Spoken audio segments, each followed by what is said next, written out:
நண்பர்களுக்கு வணக்கம். இன்னைக்கு ஜூன் 4, 2026 முன்னிரவு அல்லது பின்மாலை 7 மணி. ஓகே, இதுக்கு முன்னாடி 8 மணிக்கு போட்டோம். இப்போ வந்து 7 மணி, கொஞ்சம் அட்வான்ஸாக வந்து கொடுக்கலான்ற ஐடியா. சரி, நான் கசாலி டிகோட்ஸ். இது உலக செய்திகள், உள்ளூர் அரசியல், சமுதாய கருத்துக்கள் அனைத்தையும் தரவுகளோடு கொடுக்கக்கூடிய ஒரு சேனல். உங்களுடைய ஆதரவு அவசியம் தேவை. சரி, இன்றைக்கி வந்து ஜியோ பாலிட்டிக்ஸ், வெளிநாட்டு செய்திகளில் வழக்கம் போல் இடம் பிடிச்சிருக்கிறது வந்து எது அப்படின்னா அமெரிக்கா. சரி, அமெரிக்கா இடம் பிடிச்சதுன்னா அதோட அப்படியே தொட்டுக்கிட்டு என்ன வரும் அப்படின்னா ஈரான் வரும், இஸ்ரேல் வரும், யுஏஇ வரும். ஓகே, அப்புறம் கொஞ்சம் பஹ்ரைன், அப்புறம் வந்து குவைத். சரி, இப்போது ஃபஸ்ட்டு திங் வந்து குவைத் இருக்கு இல்லையா, அது அந்த ஏர்போர்ட்டில் பட்டிருக்க அடி, சரியான அடி. அதோட ஃபோட்டோ வீடியோலாம் இருக்குது. அது கிடைச்ச அது சில வீடியோக்கெல்லாம் இதில் போடலான்னு நினைக்கிறேன். இதில் போடுவோம். ஏற்கனவே நிறையா பார்த்துருப்பீங்க, போட்டாலும் உங்களுக்கே தெரியும். குவைத் இன்டர்நேஷ்னல் ஏர்போர்ட் அது வந்து கிட்டத்தட்ட 38 ஸ்கொயர் கிலோமீட்டர் அளவுக்கு ரொம்ப பெரிய ஒரு ஏர்போர்ட்டு. அதில் வருஷத்துக்கு 25 மில்லியன் பீப்புள் அப்படின்னா கிட்டத்தட்ட 2.5 கோடி பேர் வந்து போகிற அளவுக்கு. குவைத் வந்து ஒரு சின்ன நாடு, ஆனால் அந்த நாட்டில் மக்கள் வந்து போகிறது அப்படி கணக்கு பார்த்திங்கன்னா அப்படி 2.5 கோடி அப்படின்னா கிட்டத்தட்ட 1 கோடி 1.25 கோடி வந்து வர்றவங்க, அதில் 1.25 கோடி போகிறவங்க அப்படின்னு எடுத்திங்கன்னா 1.25 கோடி அப்படின்னு எடுத்தாச்சுன்னா மாதத்துக்கு 10 லட்சம் பேர் வர்றாங்க, 10 லட்சம் பேர் போகிறாங்க. யோசிச்சு பாருங்கள். அப்போது 10 லட்சம் பேர் அப்படின்னு எடுத்தாச்சுன்னா அப்போது ஒரு வாரத்துக்கு 2.5 லட்சம் பேர் வர்றாங்க போகிறாங்க. அப்புறம் 7 நாளைக்கு அப்படி 2.5 லட்சம் பேர் அப்படின்னா ஒரு நாளைக்கு அப்போ எவ்வளோ பேர் ஆவரேஜாக? கிட்டத்தட்ட 30,000 பேர். ஒரு நாளைக்கு வந்து 30,000 பேர் வர்றாங்க போகிறாங்க. இப்போ கணக்கு போட்டு பாருங்களேன். அது சில நாள் வந்து எக்கச்சக்கமாக வரலாம், சில நாள் ரொம்ப கம்மியாக வரலாம். ஆவரேஜாக ஒரு நாளைக்கு வந்து 25,000 30,000 பேர் வந்து வர்றாங்க போகிறாங்க அப்படின்ற இடத்துல இப்போ வந்து மொத்தத்துக்கு க்ளோஸ் பண்ணி வச்சுருக்காங்க. என்னென்னா அதில் டெர்மினல் 1, டெர்மினல் 2 அப்படின்னு சொல்லி இது மாதிரி இப்போ டிஃப்ரெண்ட் டெர்மினல்ஸ் இருக்குது. அதில் ஐ திங்க் டெர்மினல் 1 அதில் அங்கே பயணிகள் இருக்கிற இடத்துல பயங்கர அடி, தீ வந்து எரியுது, பயங்கரமாக இருக்குது. சரி, இது வந்து ஈரான் அனுப்பிச்ச ட்ரோன் கத்தாரை வந்து அடித்தது அப்படின்னு சொல்லி அவங்க கிளைம் பண்ணாங்க. ஈரான் வந்து ட்ரோன் அனுப்பிச்சது, மிசைல் அனுப்பிச்சதெல்லாம் உண்மை.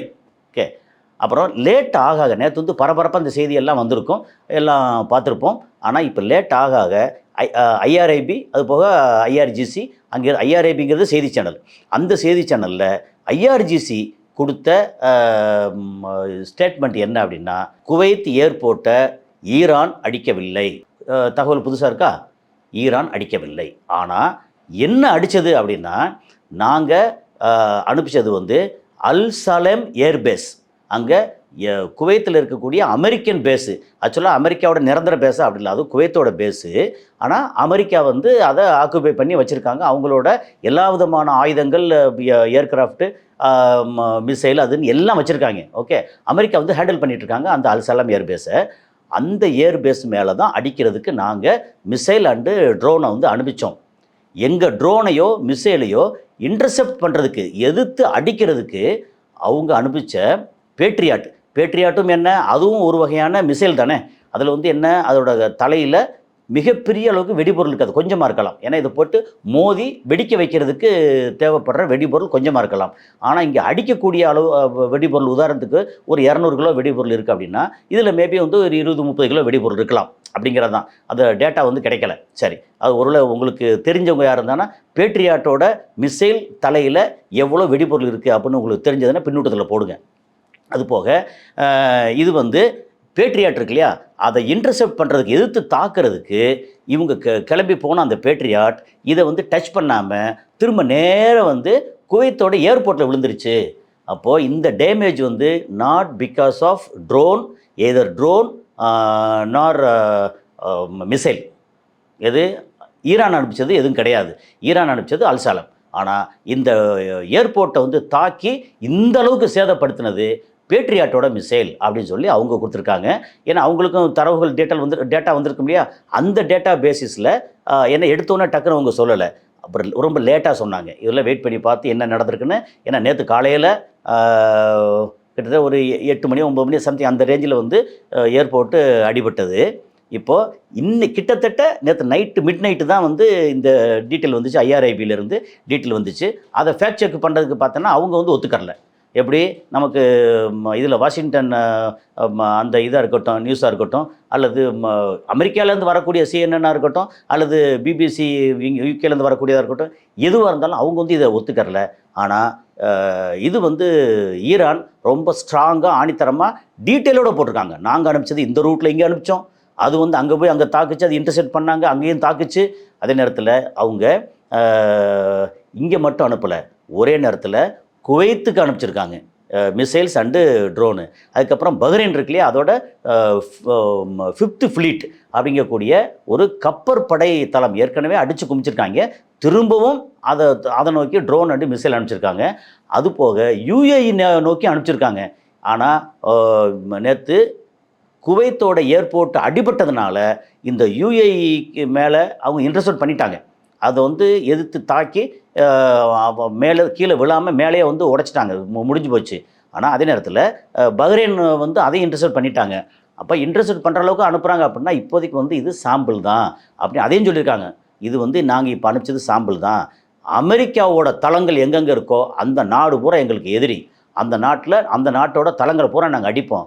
அப்புறம் ரொம்ப ஓவராக பண்ணிங்கன்னா அந்த நாட்டையே நாங்கள் அடிப்போம் அப்படின்னு சொல்லி பயங்கரமாக அவங்க வந்து சொல்லியிருக்காங்க. அது போக இது வந்து என்னென்னா பஹ்ரைன் இருக்கு இல்லையா, பஹ்ரைன் வந்து உண்மையிலே கொஞ்சம் ஆடி போய் கிடக்கிறதா சொல்கிறாங்க. சரி, அது ஒரு பக்கம் ஒதுக்கி வச்சுருவோம். குவைத் வந்து உடனே என்ன பண்ணாங்க, குவைத் எமீர் இருக்கார், அவர் வந்து ஈரான் மேலே பயங்கரமான கண்டனம். அதுக்கப்புறம் வழக்கம் போல் அமெரிக்கா கண்டனம், வழக்கம் போல் சவுதி அரேபியா கண்டனம், யுஏ கண்டனம், எல்லாம் கண்டனம். அதில் ஒரு முக்கியமான விஷயம் வந்து இந்தியா வந்து பெரிய அளவு கண்டனம் பண்ணியிருக்கு. ஏன் தெரியுமா, அங்கே விழுந்ததில்லை, அதாவது பேட்ரியாட்டு விழுந்து அந்த இந்த மாதிரி கூரை உடஞ்சி பயங்கர தீ, அதை பார்த்தா நாசகார இடம் அப்படி கிடக்கு, அவ்வளோ மோசமாக இருக்குது. ஓகே, சாதாரணமாக இப்படி விழுந்ததே இப்படி இருக்குது அப்படின்னா, இப்போ இவங்க வந்து 930 குண்டு, அதுக்கப்புறம் மொத்தத்துக்கு 4000 குண்டு இதில் டெஹரானில் போட்டு இங்கே போட்டேன்னு சொல்கிறாங்க. அதுக்கப்புறம் எத்தனை ஆயிரம் குண்டு வந்து காசாவில் போட்டாங்க. அப்போது அங்கே வந்து எந்த அளவுக்கு நாசகார சக்தி வேலை செஞ்சுருக்கும். அதுபோக இப்போ சமீபத்தில் பெய்ரூட்டில் இஸ்ரேல் அடித்தாங்களே, அப்போ எவ்வளோ மக்கள் வந்து அவதிப்பட்டு செத்து மடிஞ்சாங்க இல்லையா, அப்போ எவ்வளோ இருக்குது. சாதாரணமாக இதில் நடந்ததில்லை. இந்தியாவோட கண்டனத்துக்கு முக்கியமான காரணம் அங்கே ஒருவர் உயிரிழப்பு, 63 பேருக்கு வந்து காயம், அதில் 63 பேரில் பலருக்கு படுகாயம். ஓகே, ஏன்னா நம்ம உடம்பெல்லாம் என்ன சாதாரணமாக இருக்குது, இங்கே வந்து லேசாக ஓங்கி தட்டினாலே நம்ம உடம்பு வந்து எல்லாம் என்ன எக்ஸசைஸ் பண்ணி ஜிம்முக்கு போயிட்டு அப்படி பயங்கர ஸ்ட்ராங்காக கல் மாதிரி, இல்லை அந்த காலத்தில் மாதிரி வந்து போர் வீரராக கத்தி சண்டை பழகிக்கிட்டு அவர் உடல் உழைப்பால் இருக்கும். இப்போ கிட்டத்தட்ட 90% 95% உடல் உழைப்பே கிடையாது. அப்படிங்கும்போது நம்ம உடம்பெல்லாம் ரொம்ப சாஃப்டாக இருக்கும். திடீர்னு வந்து ஒரு பதட்டம் வந்துச்சுன்னா நம்மளால் தாங்க முடியாது. அங்கே அது மாதிரி அடித்து பிடிச்சி புகை அது மேலே விழுந்தது அப்படின்னு தான் 63 பேர் கணக்கு சொல்கிறாங்க. ஆனால் அது இன்னும் கொஞ்சம் எக்ஸ்ட்ரா இருக்கலாம்னு வேறு சொல்கிறாங்க. ஓகே, அவங்க சொல்கிற கணக்குப்படி 63 பேரில் ஒரு 20 பேர் பக்கம் வந்து நிலைமை நல்லா இல்லை, அது ஒரு சீரியஸான தாக்குதல், அது உயிருக்கு பயம் இல்லை, பயம் மாதிரி எதுவும் சொல்லலை, உயிர் கவலைக்கிடம் அப்படிலாம் ஒன்றும் சொல்லலை. ஆனால் ரொம்ப சீரியஸான பெரிய அளவுக்கு காயம் இதெல்லாம் வந்து 20 பேருக்கு மேலே வந்திருக்கு. 63 பேருக்கு மொத்தத்துக்கு காயம். ஒரு இந்தியர் வந்து இறந்துட்டாங்க. அந்த இந்தியர் யார் அப்படின்னு நான் ட்ரை பண்ணேன். அது இப்போ வரைக்கும் அவங்க வந்து அங்கே இந்திய எம்பசி இருக்காங்க இல்லையா, அவங்களும் வெளியிடலை, குவைத்தும் வெளியிடலை. அது வந்து இப்போதைக்கு வேணாம், எந்த வேறு பிரச்சனை வேணான்னு ஏதோ வெளியிடாமல் வச்சுருக்காங்க போல இருக்குது. ஆனால் அங்கே இறந்து போனது இந்தியர் அப்படிங்கிற மட்டும் சொல்லியிருக்காங்க. அதில் ஒரு சின்னதாக ஒரு தகவல் கசிஞ்சது, அவர் வந்து ஒருவேளை தமிழனாக இருக்கக்கூடும் அப்படின்னு சொல்லி ஒரு தகவல். அது நம்ம அங்கே குவைத்தில் நண்பர்கிட்ட நேற்று நைட்டு பேசினேன், அவருக்கும் தகவல் தெரியல. ஒருத்தர் வந்து ஏர்போர்ட்டில் இருக்கிறவர், அவரோட வாய்ஸ் எனக்கு வந்துச்சு. அது வந்து தெரியலை, அது இறந்தது இந்தியர்னு தான் சொன்னாங்க, எனக்குமே அவர் இறந்தது யாருன்னு தெரியலை அப்படின்னு ஏர்போர்ட்டில் இருந்தவரே சொன்னார். ஆனால் லேசாக நமக்கு தகவல் வந்தது ஒருவேளை தமிழராக இருக்கக்கூடும் அப்படின்னு சொல்லி. ஏன்னா ஏர்போர்ட்டில் அங்கங்கே எல்லாம் வந்து தமிழ், சவுத் இந்தியா தான் அங்கே நிறையா இருக்காங்க. அப்படி அந்த மாதிரி வந்து ஒரு இந்தியர் இறந்ததுனால இந்திய அரசாங்கம் பெரிய அளவுக்கு ஈரான் மேலே கண்டனம் தெரிவிச்சிருக்கு.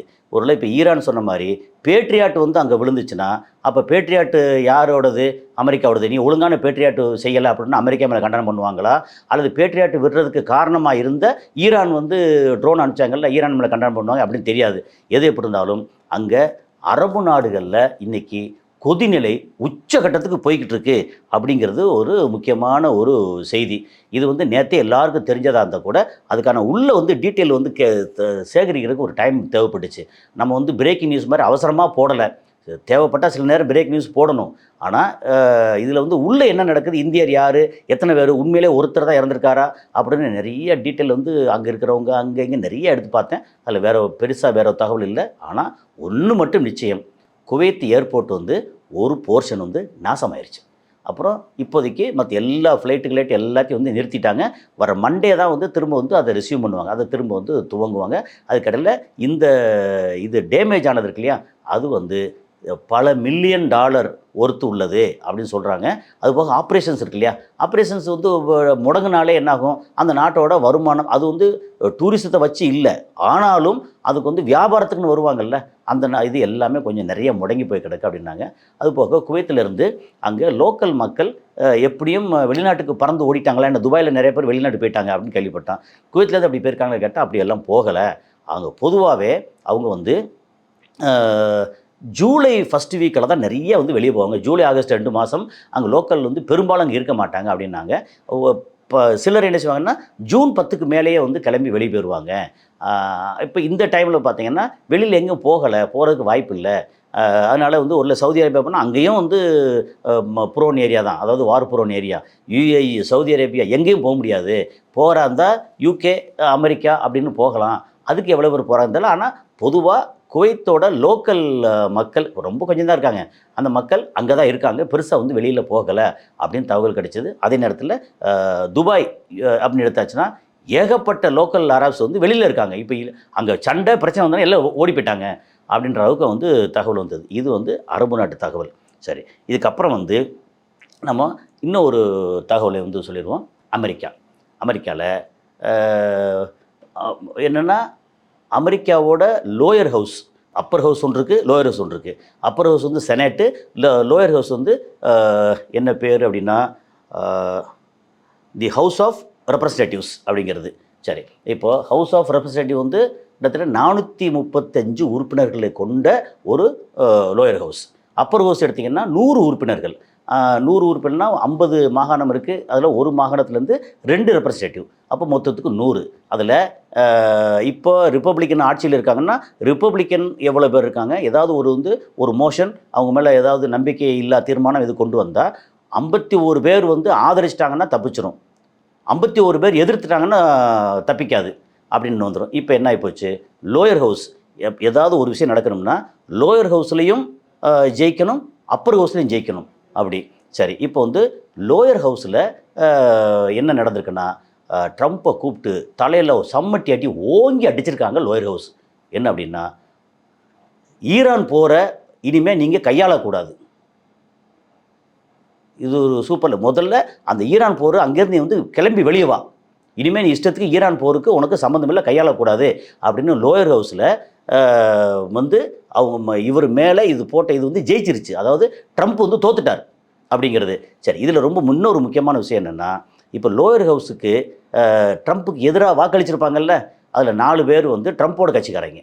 சொந்த கட்சிக்காரங்களே அவருக்கு சூனியம் வைக்கிறாங்கன்னா அப்போ அவரோட நிலைமை யோசிச்சு பாருங்கள்.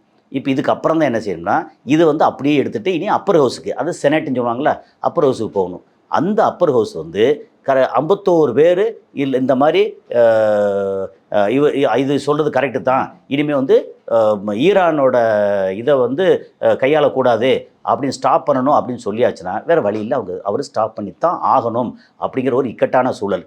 இப்போ இவ்வளோ தூரம் நடந்து இவ்வளோ தூரம் இழப்பு ஏற்பட்டு இதெல்லாம் வந்ததுக்கப்புறமும் ஒன்றுமே இல்லாமல் அவர் வந்து திரும்பி போகிற மாதிரி வேறு வழியிலே போச்சுன்னா அது மாதிரி அவமானம் அவர் வாழ்க்கையில் எதுவுமே இல்லை. ஸோ இப்போ வந்து லோயர் ஹவுஸ் வந்து ட்ரம்ப்போட தலையில் சம்மட்டி அடி அடிச்சிருக்கு. இனி அப்பர் ஹவுஸ் வந்து லேசாக அடித்தாலும் போதும், ட்ரம்ப் அவுட்டு. ஓகே, இனி அடுத்து வரக்கூடிய 2.5 வருஷத்தை அவர் எப்படி ஓட்ட போகிறாரு? ஈரான் வந்து ஈரானில் தோல்வி அப்படிங்கிறதே தாங்க முடியாது. அப்படி தோல்வி அடைஞ்சுன்னா அடுத்த இம்பேக்ட் என்ன வரும் அப்படிங்கிறது, நம்பர் 1 இஸ்ரேல் என்ன ஆகும், நம்பர் 2 இவரை ஆதரிக்கக்கூடிய ஜோர்டான் என்ன ஆகும், நம்பர் 3 இவர் ஆதரிக்கக்கூடிய யுஏஇ என்ன ஆகும், நம்பர் 4 இதுக்கு சப்போர்ட் பண்ணிட்டு இருக்க இந்தியா என்ன ஆகும் அப்படின்னு எல்லாத்தையும் ஒன்றொன்னா தனித்தனியாக டீட்டெயில்டாக இன்னொரு வீடியோவில் பேசிடுவோம். இப்போ வந்து அமெரிக்க அதிபர் ட்ரம்ப் தோல்வி முகத்தில், போர்லேயும் தோல்வி, உள்நாட்டிலையும் தோல்வி அப்படின்ற இடத்துல கிட்டத்தட்ட உலகத்துக்கு ஒரு நிம்மதி பெருமூச்சு விடக்கூடிய சந்தோஷமான செய்தி.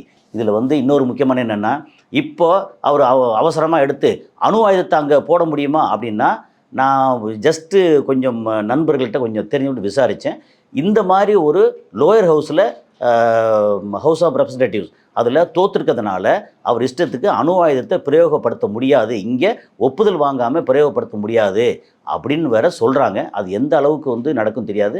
அப்போது அணு ஆயுதத்தை பிரயோகப்படுத்த முடியாதுன்னு சொல்லிட்டாலே ஈரானுக்கு ஒரு மிகப்பெரிய வெற்றியாக அமையும் அப்படின்னு சொல்லலாம். ஸோ அடுத்து என்ன நடக்குது, ஒருவேளை ஏதாவது சீரியஸாக வேறு நடந்தது அப்படின்னா நாம் வந்து இடையில பிரேக்கிங் நியூஸாக போடுவோம். இப்போதைக்கு ஒரு பக்கம் குவைத், பஹ்ரைன் அடி வாங்கியிருக்கு, யுஏஇ வந்து அடி வாங்கலை, ஆனால் மேலே ட்ரோன் எல்லாம் பறந்துருக்கு அப்படிங்கிற ஒரு விஷயமும், இன்னொன்று அமெரிக்கா அது வந்து ட்ரம்ப் தலையில் சம்மட்டி அடி அடிச்சிருக்கு அப்படின்ற 2 செய்தியோடு இன்றைக்கி நிறைவு செய்வோம். ஸோ அடுத்த காணொலியில் சந்திப்போம். நன்றி.